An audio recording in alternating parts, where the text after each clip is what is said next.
Hello everyone, welcome to concept. मेरा नाम धर्मेंद्र है। आज हम बात करेंगे इंडिकेटर्स के बारे में। ठीक है, तो मैं कुछ आपको टेक्निकल इंडिकेटर्स बताऊंगा, कुछ डेटा इंडिकेटर्स बताऊंगा जो आपको हेल्प करेंगे आपकी ट्रेडिंग जर्नी स्टार्ट करने में।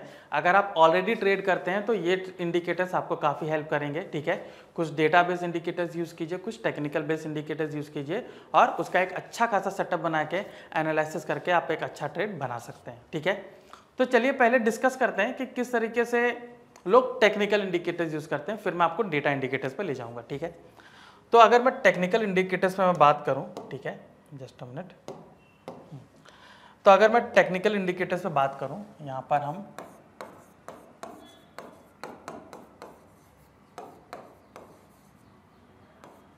टेक्निकल इंडिकेटर्स, ठीक है, बहुत सारे टेक्निकल इंडिकेटर्स हैं और बहुत सारे लोग यूज करते हैं। अभी देखोगे आप, अगर ट्रेडिंग भी ओपन करते हो या फिर कोई भी आप किसी एप्लीकेशन पर जाते हो तो आपको काफ़ी टेक्निकल इंडिकेटर्स मिलते हैं। ठीक है, बारी बारी आप यूज़ कर सकते हो, लेकिन कुछ चुनिंदा इंडिकेटर्स होते हैं जो आपको काफ़ी हेल्प करते हैं। ठीक है, जो काफ़ी फेमस है और आप ये देखोगे कि रिलायबल भी है काफ़ी, तो उसके हिसाब से भी आप देख सकते हो और उसमें आप उसको धीरे धीरे उसमें एक सेटअप बना के उसको बैक टेस्ट कीजिए, स्ट्राइक रेशियो चेक कीजिए, उसके हिसाब से आप ट्रेड ले सकते हो। ठीक है, तो अगर सबसे पहला मैं यहाँ पर इंडिकेटर में बात करूँ तो आपका RSI इंडिकेटर्स आता है। ठीक है, जो मैं ऑसिलेशन पे मैं बात करूं तो ऑसिलेशन पे हम दो इंडिकेटर देखते हैं, एक RSI है और एक आता है आपका MACD।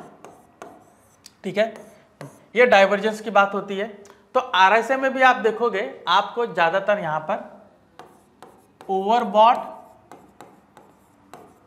और ओवरसोल्ड जोन आपको बताता है। ठीक है, ओवरबॉट एंड ओवरसोल्ड जोन। तो अगर RSI में देखोगे तो एक जोन ऊपर का रहेगा और एक जोन नीचे, कि अगर प्राइस यहां पर आया तो आपका ओवरबॉट हो जाएगा, प्राइस यहां पर आया तो ओवरसोल्ड हो जाएगा। ठीक है, अभी ओवरसोल्ड और ओवरबॉट का महत्व क्या है वो हमें जानने की जरूरत है। ठीक है, तो ओवरबॉट में जब भी ऊपर जाता है तो हमें ये लगता है कि यहाँ पर काफ़ी ज़्यादा बाइंग हो गई है। ठीक है, तो अब यहाँ से हो सकता है प्राइस नीचे आ जाए। ठीक है, ये हमेशा नहीं हो सकता है। ठीक है, कई बार आप देखोगे ओवरबॉट में गया तो वहां से ऊपर ऊपर जाता है कई बार, और कई बार ओवरबॉट में जाके नीचे आ जाता है। ओके, तो आपको एक राइट मूवमेंट वेट करने का जरूरत है। अब राइट मूवमेंट कैसा आएगा? प्राइस एक्शन के, क्योंकि सिर्फ टेक्निकल इंडिकेटर लगा के आपको ट्रेड अच्छा नहीं मिल सकता है। ठीक है, तो यहाँ पे अगर मैं ओवरबॉट में अगर गया तो मैं वेट करूंगा कि इसमें डाउन साइड का मुझे कुछ इंडिकेशन मिले। ठीक है, डाउन साइड का अगर इंडिकेशन मिलेगा वहां पर प्राइस वापस से यहां से टर्न करके वापस अपने जोन में आएगा। ठीक है, ओवरबॉट जोन से निकल के आपको इस बीच वाले जोन में आ जाएगा। तो वहां पे जैसे ही आता है तो वहां पर आप कुछ कैंडलस्टिक पैटर्न लगा के आप ट्रेड ले सकते हो, नहीं तो आप उसमें डेटा यूज कर सकते हो। ठीक है, डेटा में हम बहुत सारा इंडिकेटर्स है, मैं आपको बताऊंगा आप किस तरीके से उसको इस्तेमाल कर सकते हो। ठीक है, तो यहाँ पर RSI को इस तरीके से इस्तेमाल किया जाता है। ठीक है, और यहीं पर अगर ओवरसोल्ड में जाता है, यहाँ पर रिटर्न आता है, तब आपके यहाँ पर बाय वाला ट्रेड बनता है और यहाँ से नीचे आता तो सेल वाला ट्रेड बनता है। ठीक है, लेकिन अगेन मैं कह रहा हूँ सीधे उसको सेल मत कीजिए, कुछ आप वहाँ पर डेटा यूज कीजिए। ठीक है, फ्यूचर बिल्टअप देखिए, शॉर्ट बिल्टअप वहाँ पर अगर आपका बन रहा है तो आप उसमें ट्रेड बना सकते हो। ठीक है, वहाँ पे सेटअप बनाइए, उसके हिसाब से देखिए, कैंडलस्टिक पैटर्न को फॉलो कीजिए तो आपको एक अच्छा ट्रेड बन सकता है। ठीक है, तो आपका इस तरीके से मुझे ये मिलेगा RSI का। ठीक है, अभी हम देखते हैं MACD का। तो MACD अगर मैं आपको बताऊं, ठीक है, पहले मैं आपको RSI का एग्जांपल भी दिखा देता हूं। तो यहाँ पर जाके मैं एनालाइज में मैंने चार्ट ऑर्डर एंड ट्रेड मैंने ओपन किया, तो सबका फेवरेट बैंक निफ्टी है, तो चलिए बैंक निफ्टी यहाँ पर लगा लेते हैं। ओके, सो यहाँ पर आया बैंक निफ्टी। ओके,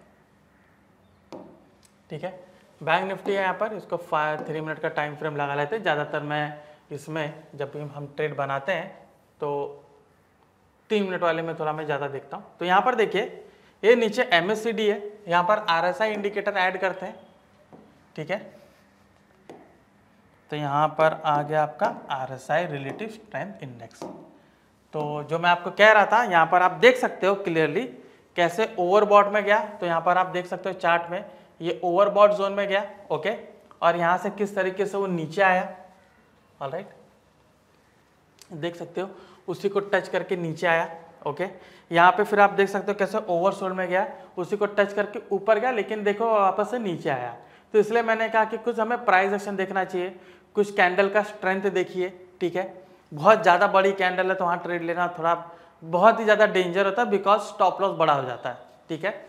तो यहाँ पर थोड़ा डेंजर बन जाता है। अगेन देखिए यहाँ पर जोन में आया, वहाँ से देखिए ऊपर गया, फिर आप देख सकते हो अभी ये वापस से ओवर बॉट में चला गया है और किस तरीके से अभी एक ट्रेंड बना रहा है कि ये नीचे आ रहा है, ठीक है।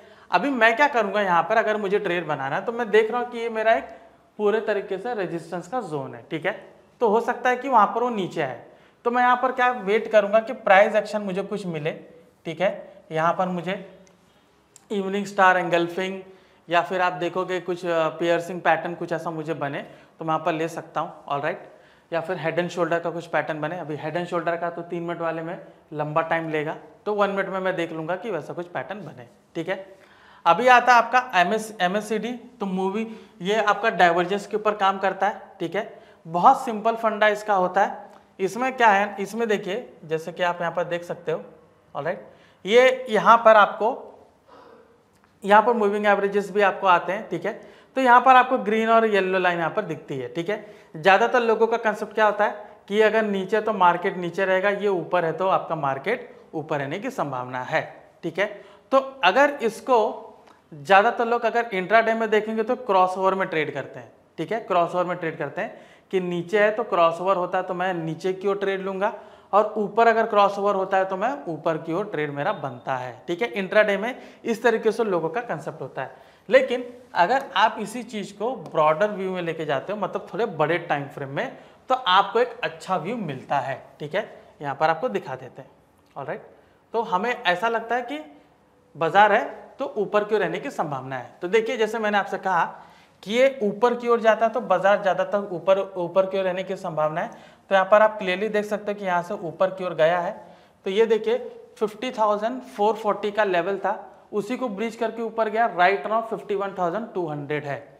तो अगर MACD को आप एक बड़े टाइम फ्रेम में देखते हो तो आपको बहुत अच्छा उसमें मूव मिलने की संभावना रहती है। आपको एक ब्रॉडर कंसेप्ट में आपको ट्रेड मिलता है, ठीक है।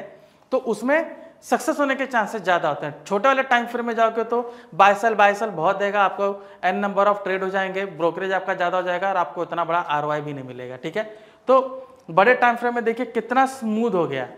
इसको मैंने 3 मिनट में लगाया था ना, आपने देखा कि कितना क्रॉसओवर था, कितना नीचे ऊपर हो रहा था वहाँ पर, और हमें एक अच्छा ट्रेड मिलेगा भी नहीं, ठीक है। तो RSI और मूविंग एवरेज जो है, MACD है, इसको यूज करके आप एक अच्छा ट्रेड बना सकते हो, ठीक है।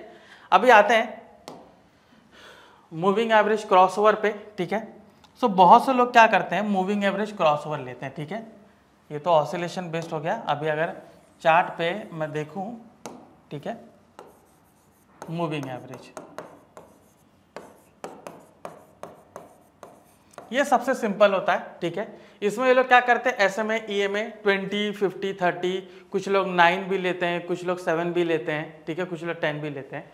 तो बहुत सिंपल कंसेप्ट होता है। वो क्या करते हैं कि जो बड़ा वाला मूविंग एवरेज है, मतलब मान लीजिए जैसे 50 है, ये 50 वाला मूविंग एवरेज है, ठीक है। अब यहीं पर कोई 20 वाला मूविंग एवरेज है, ठीक है, 20 वाला। इसने क्या किया, यहाँ पर नीचे क्रॉस किया, ओके, यहाँ पर नीचे क्रॉस किया। ये आपका 50 है। एक काम करते हैं, आपको कलर के हिसाब से दिखा देते हैं, ठीक है। ये आपका 50 वाला है, ओके। तो देखिए इसे नीचे की ओर क्रॉस किया, ठीक है। और प्राइस क्या करता है, प्राइस यहाँ ऊपर होता है, प्राइस भी नीचे आ गया, ठीक है।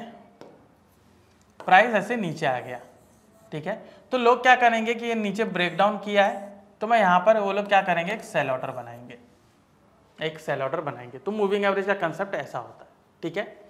काम करता है कई बार, ठीक है। लेकिन अगेन प्राइस एक्शन, सपोर्ट और रेजिस्टेंस देखिए, जोन बनाना सीखिए कि इसमें अगर एक जोन बनता है, उसका ब्रेकडाउन ब्रेकआउट करता है उसी मूविंग एवरेज के दौरान, तो आपको अच्छा ट्रेड मिल सकता है। बस सिंपली तरीके से इसको ब्रेकआउट ब्रेकडाउन करेगा, उसमें ट्रेड लोगे तो फिर से वो MACD वाला हालत हो जाएगा, ठीक है। तो आपको क्या करना पड़ेगा कि इसमें कुछ प्राइस एक्शन टेक्निक यूज करना पड़ेगा, कुछ डेटा यूज करना पड़ेगा, और डेटा के हिसाब से आपको एक अच्छा ट्रेड बन सकता है, ठीक है। तो ये हो गया आपका 3 इंडिकेटर, ठीक है। इसके बाद कुछ और भी इंडिकेटर्स होते हैं जैसे बोलिंजर बैंड हो गए, ठीक है, और सुपर ट्रेंड हो गया, आप वो भी यूज़ कर सकते हो। बोलिंजर बैंड और सुपर ट्रेंड के ऊपर भी मैंने कुछ वीडियोस बनाए, आप उसको वॉच कर सकते हो, ठीक है। सो यहाँ पर अभी ये मैंने 3 इंडिकेटर टेक्निकली यूज़ कीजिए। अभी हम डेटा पे अगर आते हैं, ठीक है, चलिए आपको अगर बोलिंजर बैंड मैंने आपको बताया तो हम उसको देख ही लेते हैं, कोई इशू नहीं है। तो अगर यहाँ पे मैं सुपर ट्रेंड की बात करूँ, ठीक है, तो सुपर ट्रेंड में क्या होता है, बहुत सिंपल कंसेप्ट है, ठीक है, कि इस तरीके से सारा सुपर ट्रेंड ऐसा बनता है और ऐसे जाता है। तो मतलब ये है कि प्राइस क्या करता है, प्राइस ऐसे ऐसे आता है, इसमें इसको ब्रेक करता है, यहाँ पर ब्रेकआउट यहाँ पर करता है और यहाँ से प्राइस इस तरीके से मूव करता है, ठीक है। तो सुपर ट्रेंड आपका इस तरीके से बनता है। तो यहाँ पर हम क्या करते हैं, बाय ऑर्डर लगाते हैं, ठीक है। सिमिलरली यहाँ पे प्राइस ऐसे ऐसे गया, ऐसे ऐसे करके, ठीक है, ये ऐसे गया, सुपर ट्रेंड जाके फिर यहाँ पर इस तरीके से बनता है, ठीक है। और आप देखोगे कि यहाँ पे ऐसे बन के ये पूरा तरीके से नीचे आता है कई बार, ठीक है। तो यहाँ पे क्या होगा, प्राइस ऐसे ऐसे गया और यहाँ से नीचे आ गया, ठीक है। तो ये बुलिश वाला सिनेरियो हो गया, वो बेरिश वाला सिनेरियो हो गया, ठीक है। अब सुपर ट्रेंड में अलग अलग वो लोग सेटअप यूज़ करते हैं, ठीक है, कुछ 10-7, 7-3 अलग अलग यूज़ करते हैं। तो वो आपको देखना पड़ेगा कि आपके लिए कौन सा फेवरेबल है, ठीक है। तो ये सुपर ट्रेंड इस तरीके से इस्तेमाल करते हैं। अभी हम बात करेंगे कि डेटा के हिसाब से हम कैसा ट्रेड करते हैं, ठीक है। जैसे मैंने आपको यहाँ पर MACD RSI बताया, हमारा यहाँ पर ऑर्डर बुक डेटा भी इसमें आता है, ठीक है। तो ऑर्डर बुक डेटा आपको क्या बताता है कि इसमें हर एक पर्टिकुलर कैंडल जो है उस पर बायर और सेलर इनिशिएटेड क्वांटिटी क्या बनी हुई है, ठीक है। तो बायर और सेलर इनिशिएटेड क्वांटिटी आपको बताता है कि वहां पर सबसे ज्यादा कौन डोमिनेंट है, ठीक है। जाहिर सी बात है, अगर मुझे मालूम पड़ेगा कि बायर ज़्यादा डोमिनेंट है सेलर के मुकाबले और मैंने कुछ इंडिकेटर्स लगाए हैं, उसमें भी मेरा जो मूव है वो फेवरेबल है, तो जाहिर सी बात है मुझे वहाँ पर एक अच्छा ट्रेड बन सकता है, मुझे प्रॉफिट होने के चांसेस ज़्यादा है, ठीक है। तो यहाँ पे अगर किसी पर्टिकुलर कैंडल पे आप देखोगे कि बायर ज़्यादा डोमिनेंट है, आपका बुलिश सिनेरियो है, और सेलर ज़्यादा डोमिनेंट है बायर के मुकाबले, तो आपका बेरिश सिनेरियो, ठीक है। तो यहाँ पे देख सकते हो कि किस तरीके से ब्रेकआउट हो रहा है। तो हर एक लेवल पे आप देख सकते हो ग्रीन स्पाइक है, मतलब बायर ज़्यादा डोमिनेंट है, बायर काफ़ी डोमिनेंट है। आप देख सकते हो मार्केट भी किस तरीके से ऊपर ही है, ठीक है। तो क्लियर इंडिकेशन है कि बायर अगर डोमिनेंट होते हैं बुलिश का सोचिए, और सेलर अगर डोमिनेंट है तो बेरिश का सोचिए, ठीक है। ये तो हो गया आपका एक टेक्निकल इंडिकेटर बेस्ड फॉर, आप ये बोलोगे based on buyer and seller initiated quantity for intraday trading के लिए, ठीक है। इंट्राडे भी कर सकते हो, और अगर आपको कल या परसों के लिए कैरी फॉरवर्ड करना है तो उसके लिए भी हम कर सकते हैं, ठीक है। ट्रेंड एनालिसिस के लिए अगर आपको इंडिकेटर यूज करना चाहते हो तो फ्यूचर OI में जाके हम इसमें बिल्टअप स्क्रिप्ट सिंबल को यूज कर सकते हैं। ये भी एक इंडिकेटर है जो फ्यूचर डेटा को आपको बताता है फॉर इंट्राडे बेस पर कि उस पर्टिकुलर स्टॉक में लॉन्ग बिल्टअप चल रहा है कि शॉर्ट बिल्टअप चल रहा है। अभी बैंक निफ्टी आपने देखा कि अभी वो ऊपर की ओर जा रहा था, तो यहाँ पर आपको क्लियर इंडिकेशन है कि इसमें लॉन्ग बिल्टअप है। तो ये आपको एक बेस बनाता है कि जो ब्रेकआउट या जो भी स्ट्रैटेजी आप बना रहे हो वो सस्टेन करेगा कि नहीं उस पर्टिकुलर डायरेक्शन में। तो अगर यहाँ पे लॉन्ग बिल्टअप है और आप जो स्ट्रैटेजी बना रहे हो वो बुलिश बना रहे हो तो सस्टेन होने के चांसेस ज़्यादा हैं। सिमिलरली अगर आप बेरिश वाला ट्रेड बना रहे हो और यहाँ पर शॉर्ट बिल्टअप है तो उसमें भी सस्टेन होने के चांसेस ज़्यादा है, ठीक है। तो ये मेरा फ्यूचर डेटा के हिसाब से हो गया। अभी अगर मुझे कुछ इंडिकेटर देना जो मुझे कॉल जनरेट करके देते हैं, ठीक है, तो यहाँ पे ट्रैक में जाके मैं ट्रिगर्स देखूंगा, ठीक है। तो ट्रिगर एक ऐसा टूल है जो आपको इंट्राडे बेस पर स्टॉक सिलेक्शन करके बताता है कि किस स्टॉक में एक ब्रेकआउट अच्छा आया है, ठीक है। एक रेजिस्टेंस लेवल है जो कि बेस्ड ऑन ऑप्शन डेटा पे बताता है कि ऑप्शन डेटा के बेस पर एक अच्छा रेजिस्टेंस है, इसको ब्रेकआउट करेगा तो मुझे एक अच्छा ट्रेड मिल सकता है, तो आपको ट्रिगर टूल बताएगा, ठीक है। आपको इसमें स्टॉक ढूंढने का जरूरत नहीं पड़ता है, ठीक है, क्योंकि इसमें जो सिस्टम जो कंडीशन है वो आप फॉलो करोगे तो आपको एक अच्छा ट्रेड मिलेगा। इसके ऊपर भी बहुत से ब्रीफ सेशन हमने बनाए हैं, आप उसको वॉच कर सकते हो, ठीक है। तो जो ट्रिगर टूल है इंट्राडे बेस के लिए होता है, कभी कभी कैरी फॉरवर्ड ही करते हैं 1-2 दिन के लिए, क्योंकि रेजिस्टेंस और सपोर्ट बहुत ही अच्छा लेवल है इसके अंदर on the basis of data. तो ब्रेकआउट या ब्रेकडाउन करता है तो 2-3 दिन तक वो फॉलो करता है, ठीक है। यहीं पर अगर मुझे स्विंग ट्रेडिंग करनी है तो ट्रेडिंग में जाके मैं रिलेटिव परफॉर्मेंस ग्राफ देख सकता हूँ, ठीक है। इसमें on the basis of quadrant आपको बुलिश और बेरिश सिनेरियो मिलते हैं, ठीक है, कि प्रोग्रेसिव में आया तो मैं बाय करूंगा, लेगार्ड में आया तो मैं सेल करूंगा, ठीक है। ये दोनों जो मोमेंटम का जोन है इसमें मैं बास्केट क्रिएट कर सकता हूँ, ठीक है, अपने चुनिंदा स्टॉक एंटर कर सकता हूँ या फिर सेक्टर वाइज भी एंटर कर सकता हूँ, जिसके हिसाब से मुझे एक अच्छा ट्रेड मिल जाए, ठीक है। सिमिलरली ट्रेडिंग में जाके हम इसमें बायलो में देख सकते हैं। तो बायलो टूल क्या करता है, आपको एक लेटेस्ट आप देखोगे लोवेस्ट स्ट्राइक प्राइस को आइडेंटिफाई करने में हेल्प करता है, और जिस दिन वो लोवेस्ट स्ट्राइक प्राइस आइडेंटिफाई होता है वेट करिए कि उसका जो क्लोजिंग प्राइस है नेक्स्ट डे उसी क्लोजिंग प्राइस के ऊपर अगर बंद होता है तो मेरा वहाँ पर बाइंग जनरेट होता है। तो कई बार आप देखिए कि आपको यहाँ पर लोवेस्ट स्ट्राइक आपको मिलेगा, ठीक है। यहाँ पर आप स्टॉक को एंटर कर सकते हो, ठीक है, यहाँ पर बैंक निफ्टी एंटर है तो यहाँ पर आप देख सकते हो स्ट्राइक रेशो भी यहाँ पर आप 75 है, ठीक है। तो जिसका स्ट्राइक रेट 70 के ऊपर है आप वो स्टॉक में ट्रेड एंटर कर सकते हो। ऑलराइट, सिमिलरली ट्रेडिंग में जाके ट्रैप इंडिकेटर मैं ओपन करूंगा तो ये भी आप देखोगे जहां पर राइटर्स ट्रैप होते हैं, on the basis of that आपको यहाँ पर ट्रेड जनरेट होता है, ठीक है, कि कॉल एट ट्रैप आए हैं तो बुलिश ट्रेड बनेगा, पुट एट ट्रैप आए तो बेरिश ट्रेड बनेगा, ठीक है। इसके बारे में भी ब्रीफ वीडियोस हैं, आप उनको वॉच कर सकते हो, ठीक है। तो ये हमने इंडिकेटर्स के बारे में देखा, कुछ मैंने आपको टेक्निकल इंडिकेटर्स बताया, ठीक है, मैंने कुछ 3-4 आपको टेक्निकल इंडिकेटर्स बताया, और यहाँ पर मैंने आपको कुछ 3-4 मैंने आपको डेटाबेस पर इंडिकेटर्स बताया। इनको कंबाइन करके आप एक अच्छा सेटअप बना सकते हो, ठीक है। तो ये था हमारा इंडिकेटर्स बेस के ऊपर सेशन। वीडियो अगर आपको पसंद आया तो प्लीज़ लाइक एंड शेयर कीजिए। मैं धर्मेंद्र राजभर, आपका धन्यवाद।